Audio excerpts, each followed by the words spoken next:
we've worked very hard in this country, but China and India and Africa are where we've been working, and the rest of Asia, with just complete zeal, because they haven't been engaged in this in the past. They've got to be, and now they are.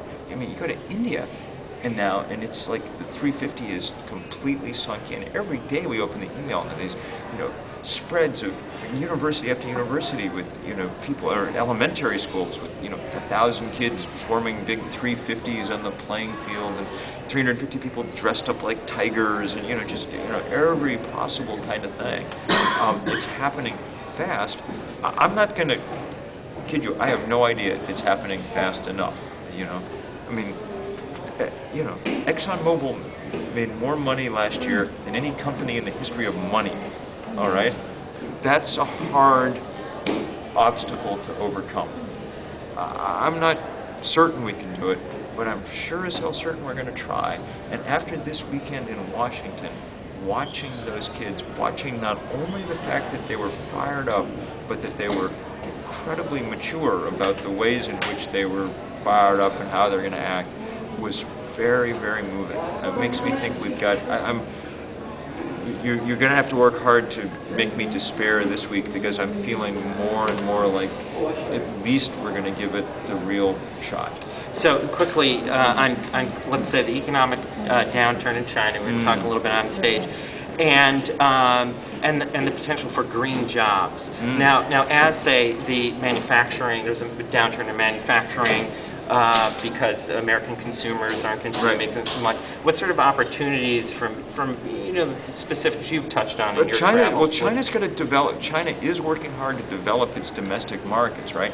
And one of the things that's very obvious that people are going to be wanting, is renewable energy things that are cheap. Okay, when you go in Tibet now, every town, if it has 2 stores, if there's like a store with food, there's often right next to it a solar panel store.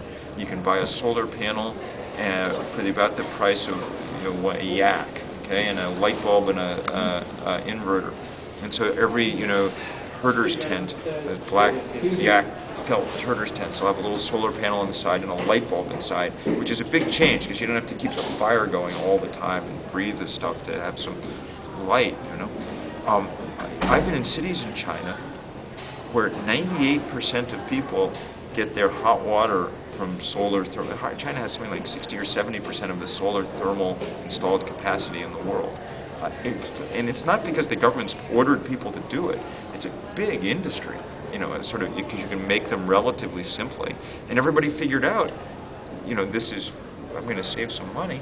And at this point, in many of those places, it's just like that's what comes with that. In the same way we expect that when you move into a house, there'll be a water heater in the basement. They just assume that when you move into the house, up on the roof, there'll be the solar hot water thing. Well, again, to sort of wrap this up, talking about, this is the last question really that I have, just one second, which, talking about, the being, positive versus the negative, staying positive. We talk a lot in foreign policy about, keeping nuclear out of other countries and this and that. When, is, in your estimation, perhaps there a possibility that we could focus on some kind of technological détente, where we actually share the technology? This is the only deal that can make Copenhagen work is some deal that shares technology north to south. Otherwise, what's in it for China? At a certain level, they have to have some substitute for all that cheap coal if they're going to have any hope of developing. It's an incredibly poor country. But not that this is completely your area, but how do we surmount the fact that much of this is military technology? Like, for instance, 40% energy conversion on the Mars rover solar panels. That's this time you're out of my depth. I know. I'm just saying, why would the U.S. government, be like, here, China? Much of this technology is, the best of the technology that we need to share is not super high tech.